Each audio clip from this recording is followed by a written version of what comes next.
Kisah nyata dari hutan di Jawa, 1974. Tahun 1974, belum banyak jalan aspal yang menembus pedalaman. Peta masih digambar tangan, kompas sering meleset, dan hutan masih benar-benar hutan. Lebat, tua, dan tidak ramah pada manusia. Di sebuah desa kecil di kaki gunung wilayah Jawa Tengah, ada satu pantangan yang diwariskan turun-temurun. Kalau masuk hutan di sebelah barat, jangan pernah ikut jalan yang terasa terlalu mudah. Tidak ada yang bisa menjelaskan maksudnya dengan pasti, tapi semua orang tua di desa sepakat. Hutan itu bukan cuma milik manusia. 4 orang laki-laki berangkat pagi itu. Sutrisno, 35 tahun, mandor perkebunan, paling berpengalaman. Warto, 28 tahun, pembawa logistik. Karman, 24 tahun, pencatat wilayah. Jaya, 19 tahun, pemuda desa baru pertama kali masuk hutan. Mereka ditugaskan menyusuri hutan untuk membuka jalur kebun cengkeh. Pekerjaan biasa. Mereka sudah minta izin kepala desa, membawa bekal cukup untuk 2 hari, parang, kompas, dan 1 radio HT tua, meski sinyalnya sering mati. Cuaca cerah, burung ramai, hutan terlihat bersahabat. Sampai jam 11 siang, perjalanan lancar. Jalur tanah padat, tidak licin, seolah sudah sering dilewati. Sutrisno sempat heran. Biasanya sini semak rapat, gumamnya. Tapi hari ini jalannya enak banget, Pak, jawab Jaya polos. Sutrisno berhenti sejenak. Kalimat itu membuat tengkuknya dingin. Jalan yang terlalu mudah. Namun ia mengabaikannya. Mereka terus berjalan. Tanpa disadari, suara hutan menghilang. Tidak ada burung, tidak ada serangga. Bahkan langkah kaki mereka terdengar terlalu jelas, seperti dipantulkan dari dinding. Warto yang paling dulu menyadari. Pak, kok sunyi ya? Sutrisno melihat jam, pukul 2 siang. Matahari seharusnya masih terang, tapi cahaya di antara pepohonan mulai kehijauan. Aneh, seperti sore yang dipercepat. Kompas Karman berputar tak tentu arah. Rusak? Tanya Jaya. Kompas nggak bisa rusak kayak gini, jawab Karman pelan. Mereka mencoba kembali ke jalur awal, tapi setiap belokan terasa asing. Pohon yang sama, akar yang sama, tapi arahnya salah. Seperti hutan itu diputar. Mereka berjalan cepat, lalu berlari, dan berhenti bersamaan. Di depan mereka berdiri pohon beringin besar, dengan tanda parang yang dibuat Sutrisno 1 jam lalu. Warto terduduk. Kita muter di sini. Radio HT dicoba, hanya suara kresek.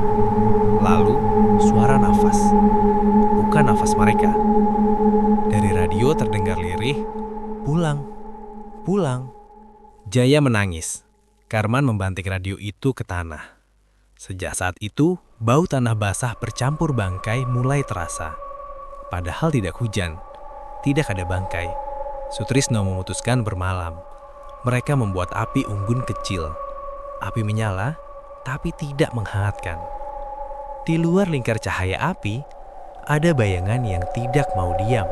Sekitar tengah malam, Jaya terbangun. Ia melihat Warto berdiri, menghadap hutan, membelakangi api. "Mas Warto," bisiknya. Warto menoleh perlahan. Matanya hitam, bukan gelap, kosong. "Ada yang manggil dari dalam," katanya datar. "Ibu aku." Sutrisno langsung bangun dan menarik Warto, tapi tenaga Warto tidak masuk akal. Ia menjerit, lalu tertawa panjang, patah-patah, bukan suara manusia yang senang. Tiba-tiba sunyi. Warto menghilang. Tidak ada suara lari, tidak ada teriakan, seolah ia tidak pernah ada. Api unggun mati sendiri. Pagi tidak pernah benar-benar datang. Cahaya hanya berubah sedikit lebih pucat. Jam berhenti berdetak. Karman mulai berbicara sendiri. Ia mencatat sesuatu di buku, tapi tulisannya hanya lingkaran-lingkaran. Sutrisno melihat bayangan manusia di antara pohon. Tinggi, kurus, kepalanya menyentuh dahan. berjalan terbalik. "Jangan dilihat," katanya pada Jaya.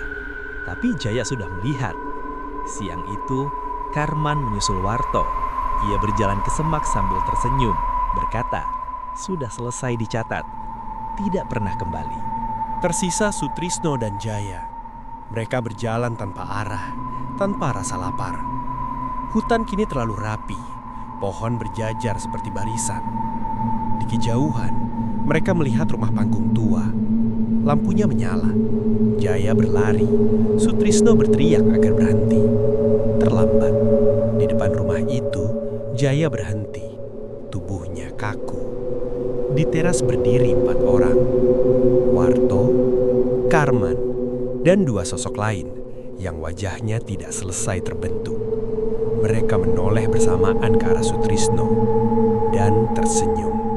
Pencarian dilakukan selama 2 minggu. TNI, warga desa, dukun kampung. Tidak ditemukan apa-apa. Kecuali satu barang. Parang Sutrisno. Tertancap di akar beringin, berkarat berat, seperti sudah puluhan tahun di sana. Padahal baru 2 minggu. Sejak saat itu, tidak ada lagi yang masuk hutan barat. Dan sampai sekarang, orang desa masih bilang, kalau kamu tersesat dan merasa jalannya terlalu mudah, berhentilah. Karena mungkin kamu sedang dibawa pulang, bukan